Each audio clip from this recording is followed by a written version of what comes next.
Well, this is exciting.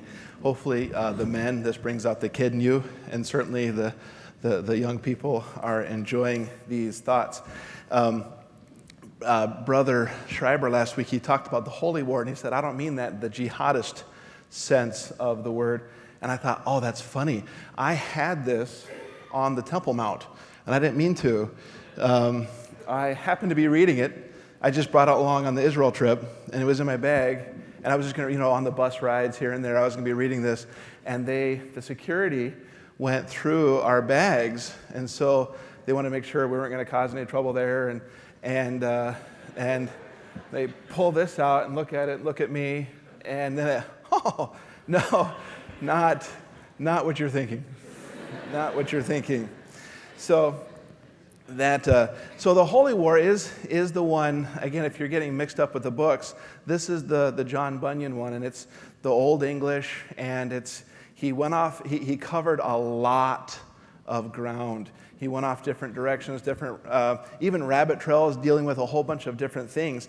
And then Ethel Barrett took that, and there's 3 words I'll leave with you. She kind of simplified it, and she modernized it, and then she focused it. She kind of, so she rewrote. So if you're thinking, I'm not sure what we're doing, or is it the Holy War, or is it the War for Mansoul?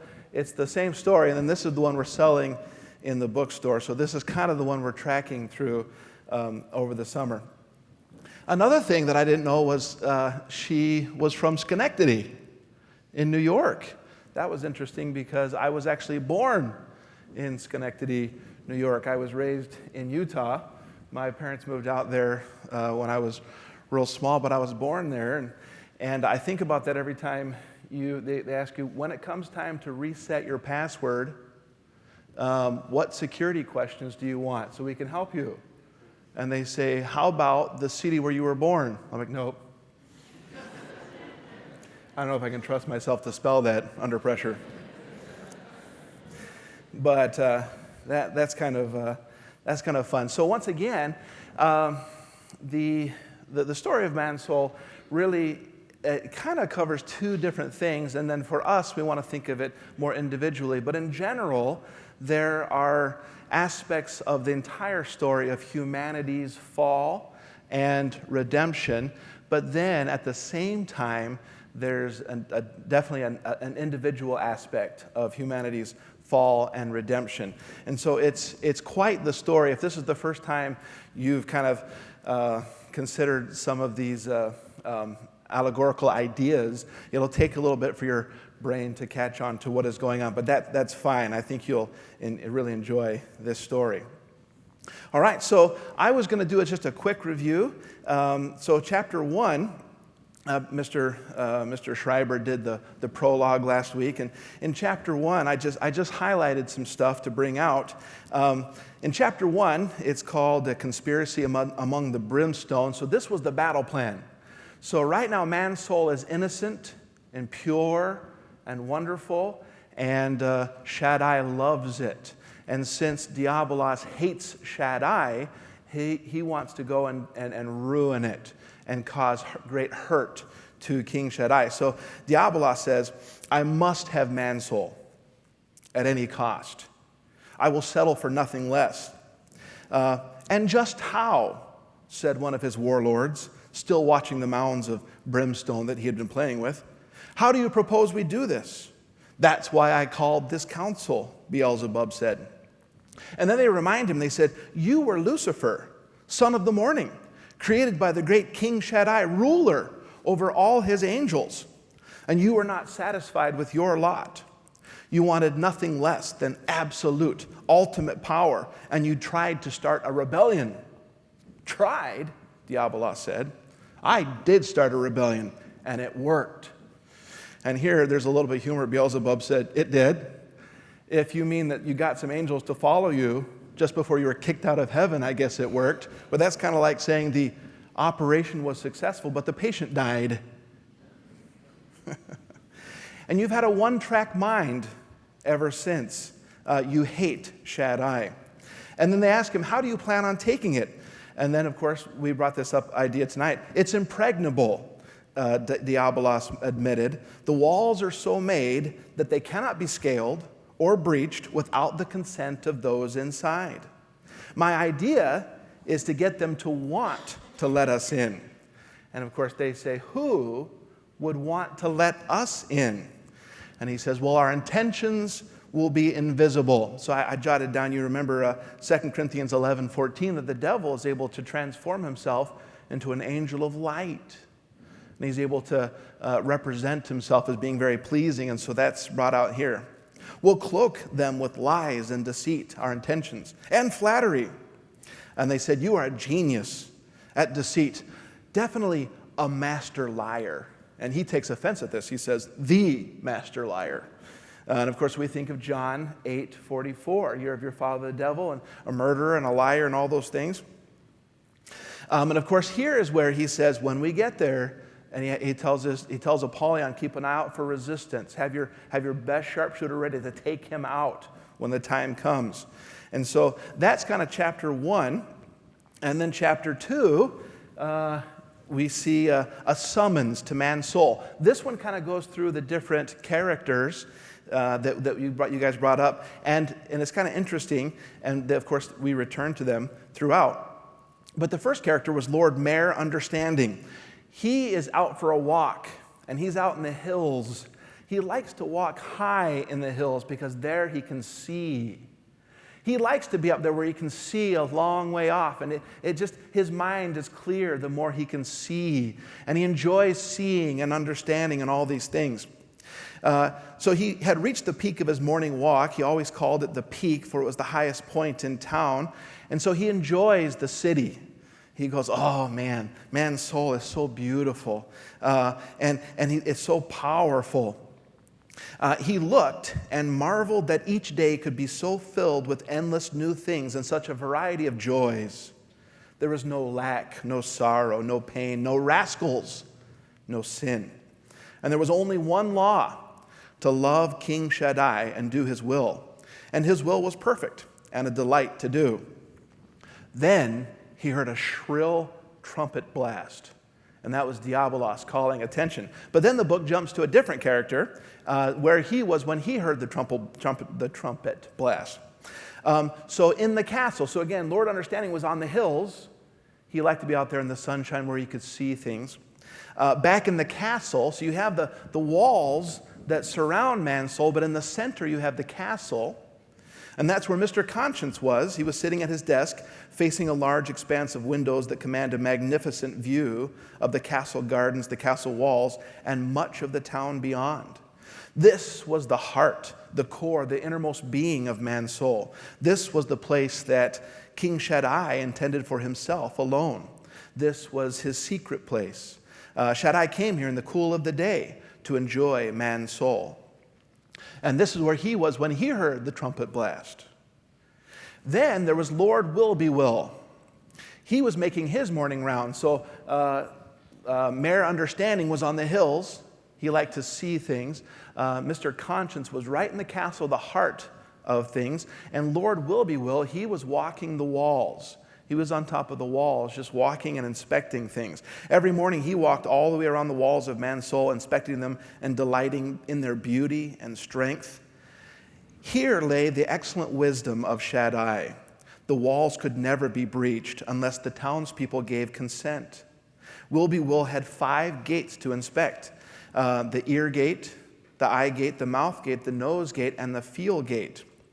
And of course we remember that for us, the heart is the steering wheel of our being. Boy, if you can reach into us and steer our being, where would you go for? That would be our heart. It's the center of things. And Proverbs 4:23 reminds us, guard your heart with all diligence. And of course, there's different ways to access your heart, your ear gate. And by the way, that's how you get saved, isn't it? Faith cometh by hearing. And so that gate is very important for receiving the right things. So the heart for the lost can be changed. The eye gate, the mouth gate, the nose gate. As he walked, he thought of his relationship with Shaddai. It was very wonderful and mysterious to him that Shaddai should love him, and that he left him with the awesome power of choice. Was that then the mystery of love, to be chosen, to have the power to choose? The power of choice made love both the most powerful and the most fragile of all relationships. Nor did he know that while he was exulting over its greatest strength, he was in danger of stumbling over its greatest weakness. Now, my kids each have their own BB gun. Alec has his brown BB gun. Claire and Kate they each have a pink BB gun. And you dads that have ever tried to teach your kids, gun safety, you know that quite thoughtlessly, you're having fun. You're all wearing safety glasses, and the kids have the guns aimed at the targets, and you know that without thinking, Dad, did you see that? And the gun barrel's aimed all over the place. So what was an exciting thing, because, watch where you're aiming that. Point down there. And the heart is very, very, very powerful. And we have to be careful where it's aimed. We think of King David. As long as his heart was aimed in the right place, boy, he could pen those wonderful psalms that are a blessing to people centuries later. But as soon as his heart got aimed the wrong direction, Pastor Dan was preaching on Uriah a while back, and he said, here was a man that would have given his life for King David. He didn't get the chance. King David took it and then took his wife. Why? Because his heart was aimed the wrong direction. That's part of the reason why the Bible tells us it's very important. Colossians 3:2, to set our affections on things above. We remember that Lot pitched his tent toward Sodom. He aimed his heart at Sodom, where Abraham had a different end, because he pitched his life toward a different city whose builder and maker was God. And that made a huge amount of difference. So this idea of love is and then the idea of choice. It blew him away, and later on we'll see it amazes Apollyon and even Diabolos. Then chapter 3, we see the first assault. So up here we see Diabolos takes the city, or rather, ... I put that up here because he doesn't really take the city. It is given to him. It surrenders itself to him. So, and again, there's an innocency here. And you see here at the very beginning of this third chapter, Lord, innocency. Of course, there was this summons, the trumpet blast, and there is Shaddai out there disguised. There is Diabolos and his armies out there disguised as friends. Innocency comes, looks over the wall, sees a dragon, which to us, in hindsight, we're like, oh, that's not good. But for him, he's like, oh, what pretty colors. Again, there's an innocency. He doesn't know. Lord Will is right behind him. Lord Mere Understanding and Mr. Conscience and Mr. Captain Resistance. And of course, Apollyon says to the sharpshooter, there's Resistance. He's the one you need to be ready to take out. And then they were in awe of Lord Mere Understanding, because he was the one that had the power to perceive and comprehend and discern. And Apollyon, he's kind of studying will. And he's doing some thinking, and he's saying, why would Shaddai do that to himself? Why would he leave Mansoul vulnerable? It's impregnable from without, but vulnerable from within because of that will. Mr. Will. And he left him with the power to make choices. Why create a creature for one's glory and delight and then give that creature the power and prerogative to deny his maker? Why not make it impossible for the creature to have any power of choice? But then that would not be love, would it? For the greatest thing about love is to be chosen. I try to tell Alec the devil feeds us that line. Young men, young ladies, he feeds us that line of, you got to try the sin so you know what you're saying no to. There's no honor in saying no if you don't know what you're saying no to. You got to at least try it, have some idea of what you're saying no to. And if you know how wonderful it is And then say, no, well, that's something. But you got to, and he knows that with that deceit, that's where you become in bondage. Boy, how precious was it when Moses, in Hebrews 11:24 through 26, he had access to Pharaoh's palace. And he turned his back on that and chose to suffer affliction with the people of God. Oh my, that's precious. That's precious. And the fact that we have so many options available to us, and we say, away with those options. I want only one thing, to please my God. And that's what's so precious. And of course, Apollyon couldn't figure out why God would give free will to people. And again, he thought to himself, boy, if I didn't hate Shaddai so much, I would almost pity him for putting himself in a position to be rejected by his most beloved creation. So Will, again, they're not sure what's going on out there, and he says, what do you want? And Diabolos says, I am your humble servant, seeking only your welfare. Your laws of your king are so intricate. And they're like, we have one. We got one law. It's not that tough. He goes, yeah, right.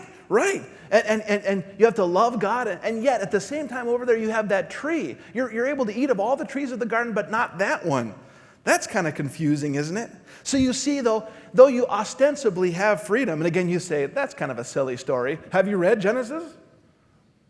I mean, how easy it was to convince her that paradise was no good?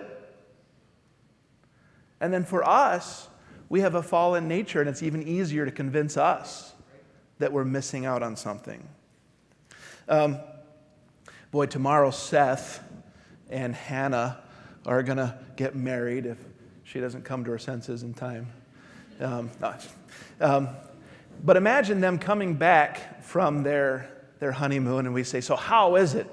And Seth says, well, I can't go out with that girl over there anymore. You're like, uh-huh.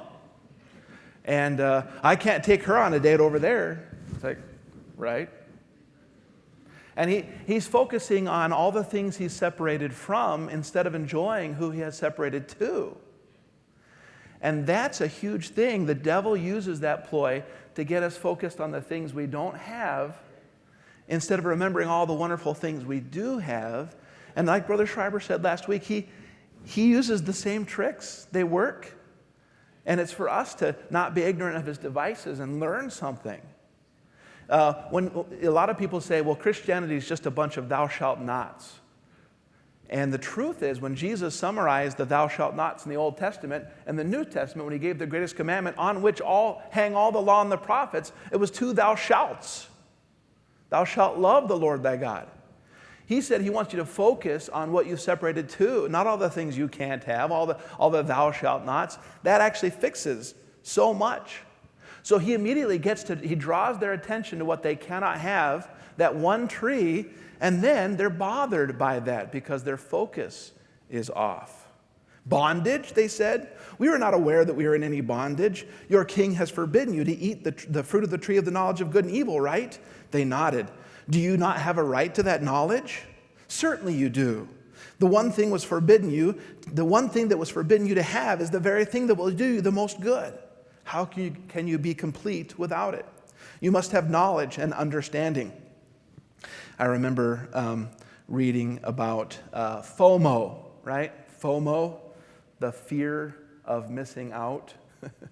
A lot of people have their cell phones, and I have to be a part of everything going on the planet, or at least be aware of it.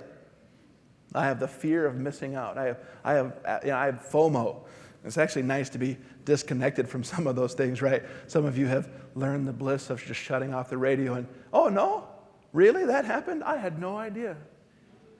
And it used to be you felt guilty of not being informed, and then you think, oh, that's actually pretty relaxing sometimes. So there's resistance, and at the right moment they killed resistance. He totters, he falls over dead. Mr. Ilpaz, he steps up in the moment of uncertainty and he says, gentlemen, what my master says is true. We can only hope that you will be reasonable and accept his advice. And then here, Lord Mere Understanding, he likes to see things. And he says, oh my, here's an opportunity to see a little bit more possibly. Things I've never perceived or thought about before. It would be nice to have all knowledge and understand. Before he can get that out, he notices that innocence is teetering and he falls over dead.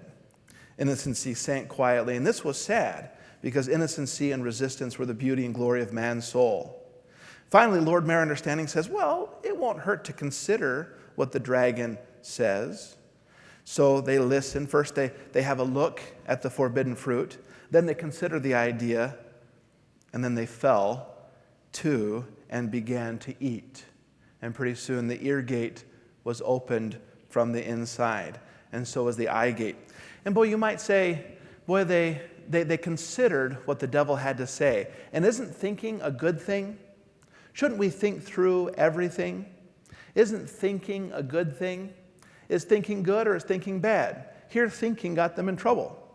And I guess the simple answer would be thinking properly is good, and thinking improperly is bad. We never want to think through the devil's alternative way of thinking about things.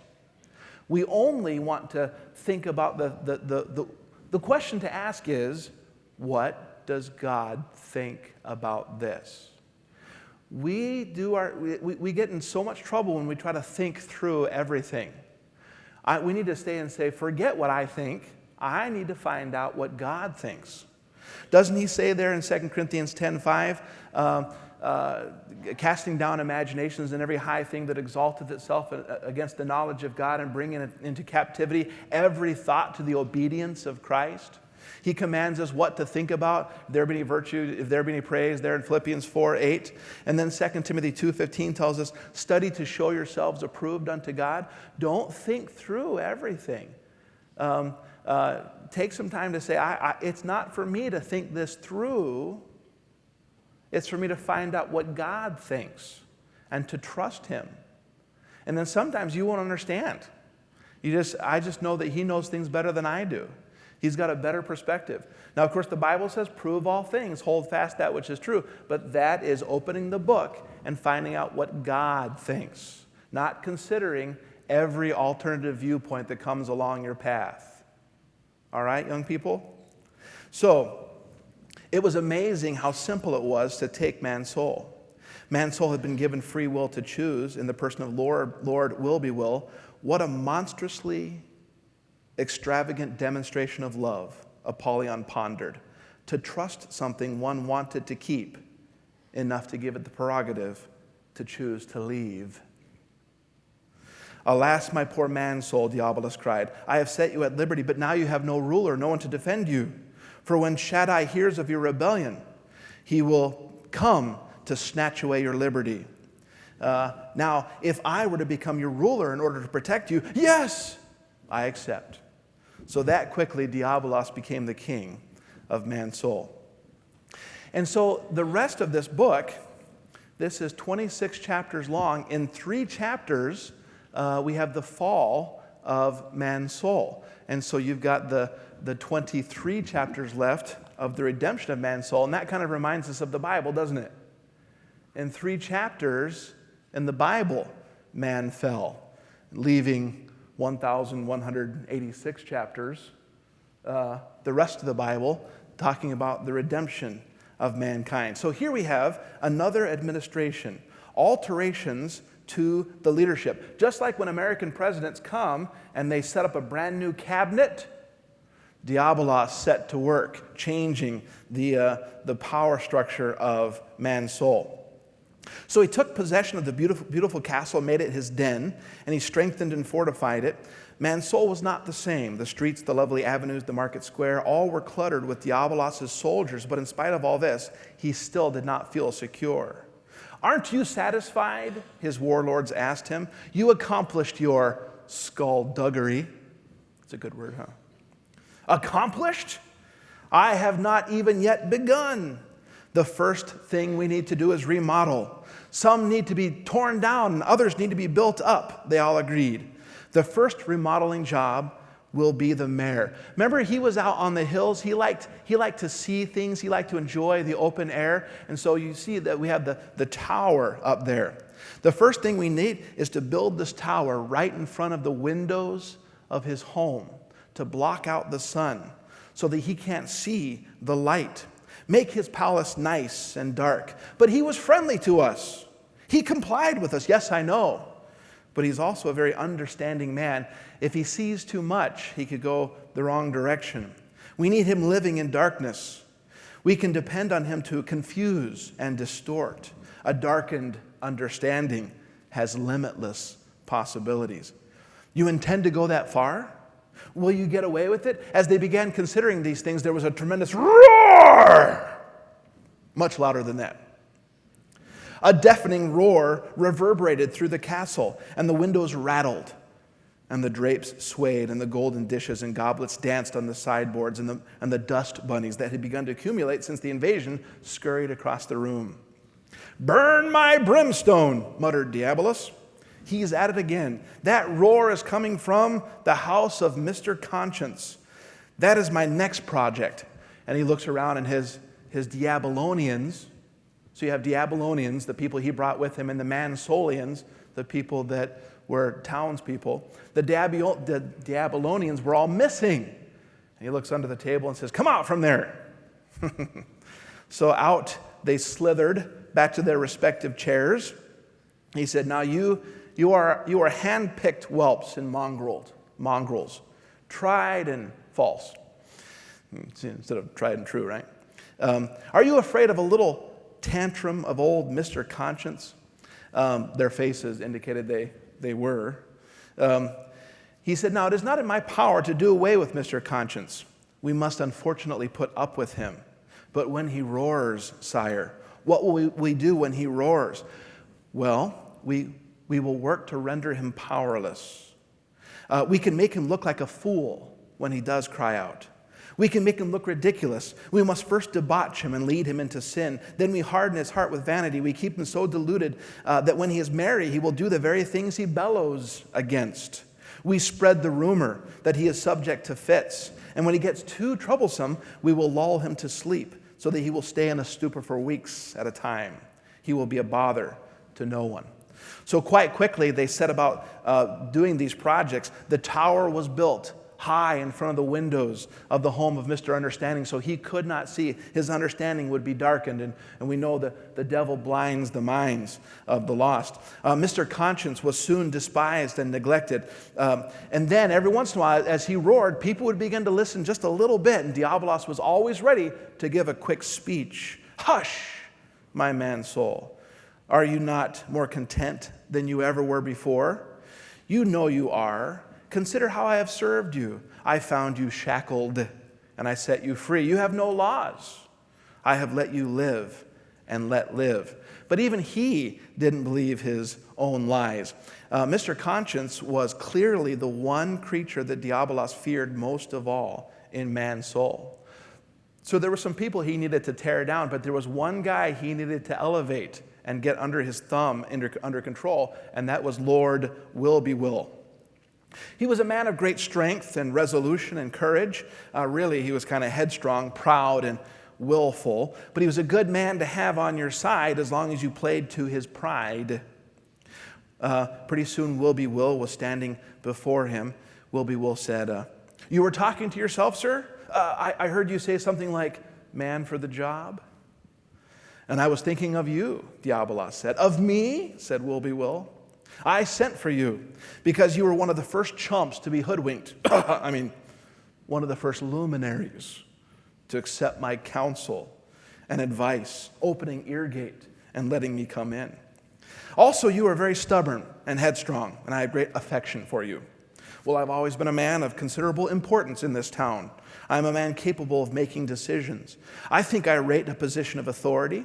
That's what I was thinking. You were, I was, to be sure. I'll make you captain of the castle, governor of the wall, and keeper of the gates. Nothing in the town of Mansoul can be done without your consent. How do you like that?" Will-be-Will nodded. "And I'll give you a secretary, Mr. Mind. The whole town will have to kowtow to the whims of will and mine. You can be the big boss, under my supervision, of course. You'll be the biggest yes man. Fool. Statesman. That's what I was looking for. Oh, thank you, said Mr. Will-be-will. My pleasure. All old contracts, laws, pledges, and fidelities will be thrown out. Thank you for giving me this appointment, said Will-be-will. It is good to know that I will be my own master. Isn't the devil pretty deceitful? After the door closed, Diabolos said, boy, what a fool. There's no bigger fool than Will with a whip in his hand. Soon it became necessary to appoint a new mayor since Lord Lustings had no eyes and no ears, and his platform was, I want what I want and when I want it. Seems like he would be a good mayor to replace Lord Mayor Understanding. A new town recorder for Get Good was put in place. He could remember nothing but mischief and do it with delight. Put the right men in power, and everything else takes care of itself. And so as he was going through a list of his new aldermen, he said, let's see, yes, Mr. Haughty, very good, Mr. Hard Heart, Mr. Pitiless, Mr. Cheating, Mr. Incredulity, Mr. False Peace, he's a good one, Mr. Atheism, I've always fancied him, yes, these will do fine. Chapter 5, we see the politics of Diabolos. He's still strengthening his grip on Mansoul. So in this chapter, he strengthens his hold, and that's a little bit of a play on words because he builds several fortresses, and he calls them holds. So in a sense, he strengthens his hold by building several holds. Things did go comfortably from bad to worse, running more or less on their own momentum now that Diabolos had set up the machinery. After he had satisfied with himself that only the officials who would serve his ends were in power, he was free to turn his mind to other things. Boy, there was no end of things to do. Master? Yes. Mr. No Truth is here to see you. Yes, I sent for him. Now, if a Mansoulian came in, Diabolos would, butter him up for a while and then try to get to the point. But if it was a Diabolonian, boy, they could get right to business. And Mr. No Truth was a Diabolonian. Mr. No Truth, there's a seal on the castle gates. Yes, sir, it's the seal of Shad before he could get the name out. Stop! You know I can't stand the mention of that name. What do you want me to do? Do something about it. Deface it. Distort it. Dismantle it. It is more fitting that my seal should be put there. And so any symbol, seal, law, or statute that was destroyed, twisted, or touched up to suit the new government, the work was never done. So here and there were little signs hearkening back to the Creator. And he wanted as many of those destroyed as he possibly could. And then he started to build some fortresses, some holds. This fort is to be built next to the eye gate to keep light from getting in. I'm going to call it the Hold of Defiance. Good name, huh? And I'm going to commission Mr. Spite God to command it. And there were other forts. There was the Midnight Hold built next to the castle of the ex-mayor Lord Understanding to keep Mansoulians from discovering what fools they were. It also needed a commander. Mr. Love No Light was just the man for that job. Then in the market square, there was another fortress, Sweet Sin Hold, and Mr. Love Flesh was commissioned to command it. Diabolos went back to his castle to gloat. He had taken Mansoul lock, stock, and barrel. Why, it's practically foolproof. And that's when Diabolos heard the news he did not want to hear. He did not realize that even as the ear gate of Mansoul was being thrown open, that a messenger was on his way to a far country to tell the great King Shaddai that Mansoul had fallen, in fact, had delivered itself into the hands of the enemy. But soon, Diabolos found out that the account of all his doings was delivered in open court before the king and his son Emmanuel, and the high lords and chief captains and all the nobles were present. King Shaddai. They were explaining this to Diabolos. King Shaddai and his son, Prince Emmanuel, foresaw all this when he made Emmanuel. They planned that at an affixed time, Prince Emmanuel would pay for Mansoul's rebellion by his own death, that Shaddai would raise him from the dead. And it has already been done. Mansoul is redeemed, bought, paid for. And they have drawn up a record telling of all these things. It's to be published. It's called the Word of Shaddai, the Bible. And that's not all. Emmanuel intends to make war and take back the town of Mansoul and those that live therein. Boy, Diabolos flew into action. He's pressing every buzzer on his desk, pulling every bell cord, and getting his staff together. And he's trying to get everyone together to make sure they're not going to lose Mansoul. Anyone that's out on liberty, no more liberty. Our enemy slumbers not, neither shall we. Put all my warlords on alert, there to stand by on call. Get me some posters printed, giving the townspeople new liberties, permission to do as they please. The worse, the better. Let down all censorship. Anything goes in literature, songs, plays, everything and anything. That'll keep them busy a while. Ought to weaken them too. And perhaps it will even convince Prince Emmanuel that they're not worth saving.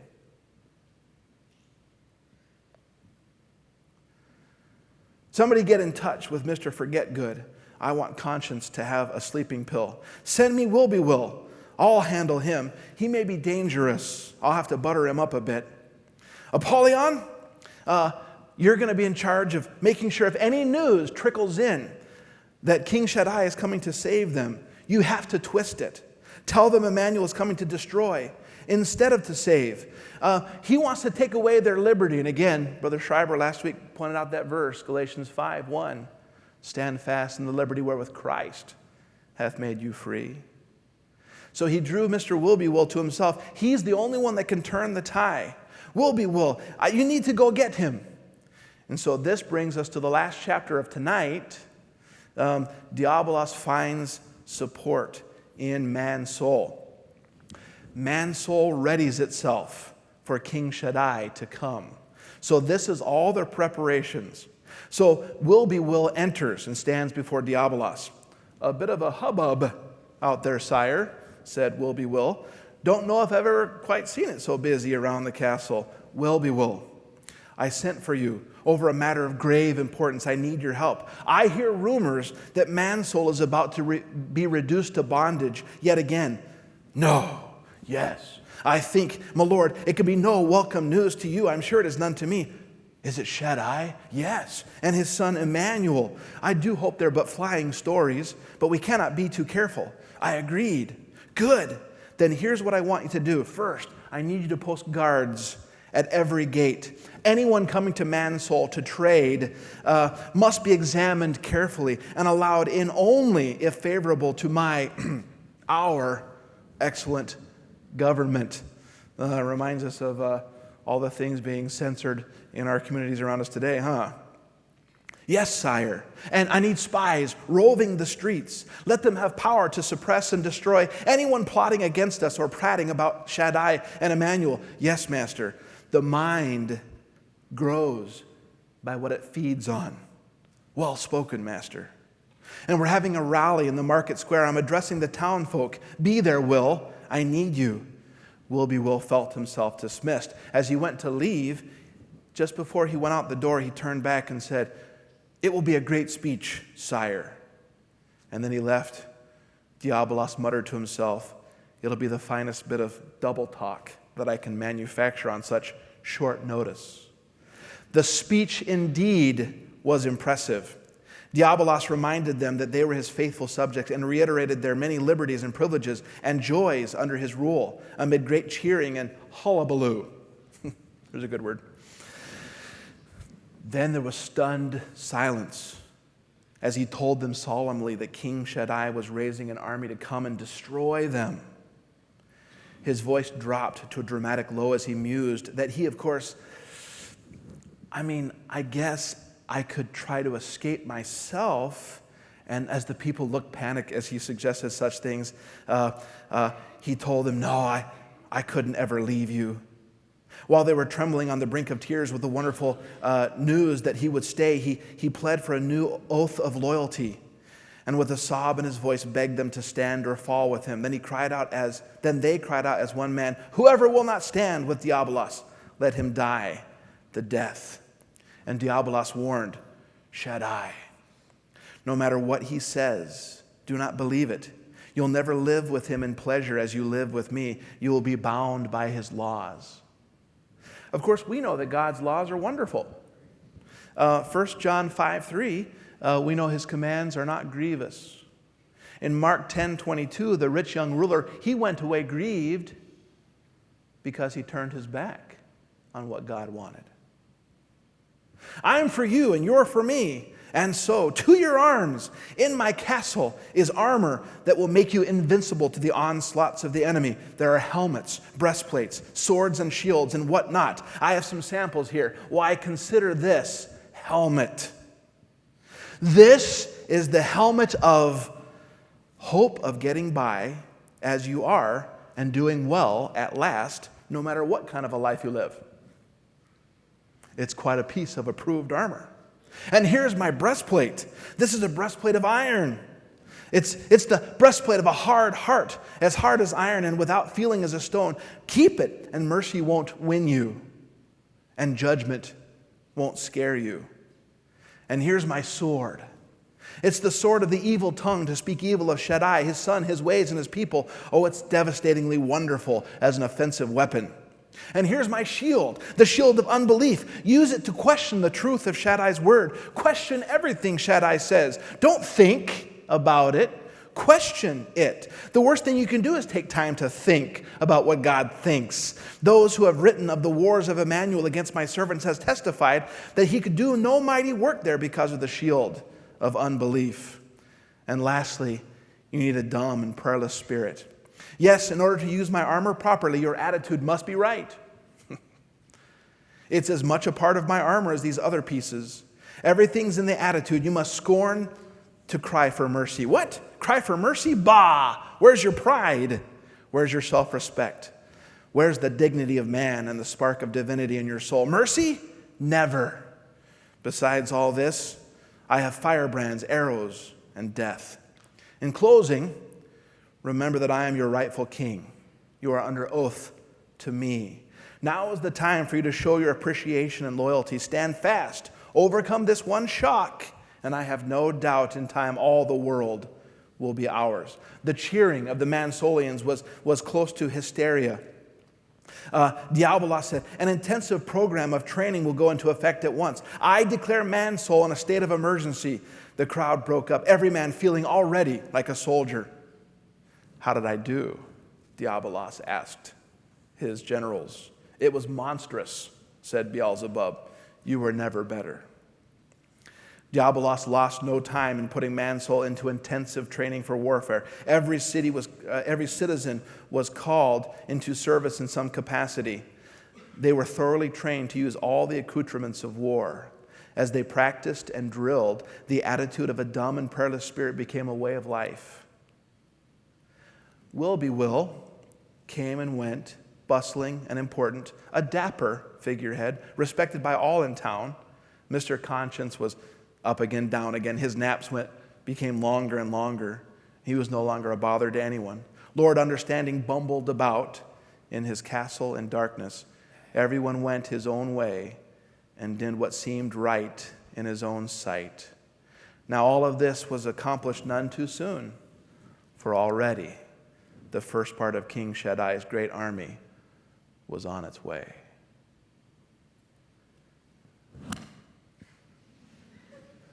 Come back next week. And again, you think, I don't have to get the book. He's reading the entire thing to me. And that's not the entire thing. I just highlighted different things to kind of give you the story. There's quite a bit more in there. And again, as Brother Schreiber said, you want to get that book. I think it's rewarding to consider some of these things. And part of working out your own salvation, to consider some of these things. Let's close. in prayer, and then I'll turn things over to Pastor Volga. Lord, we love you. We thank you for your goodness. I do pray that you'd be with Mr. Brady as he continues to mend. Lord, I pray you give him strength and just be close to him, wrap your arms around him, Lord. Thank you for our church. And again, as Pastor Dameron mentioned earlier, Lord, please be with our country. Lord, people don't know which way is up. And we're seeing kind of an allegory of these people that are losing their mind and doing crazy things and listening to the devil's lies. And Lord, that's the world we see around us right now. So I pray, Lord, that we as Christians, we would make sure our heads are screwed on correctly. And the only way that will be is if we're getting in the Word and finding out what you think about everything. I do ask all these things in Christ's name. Amen.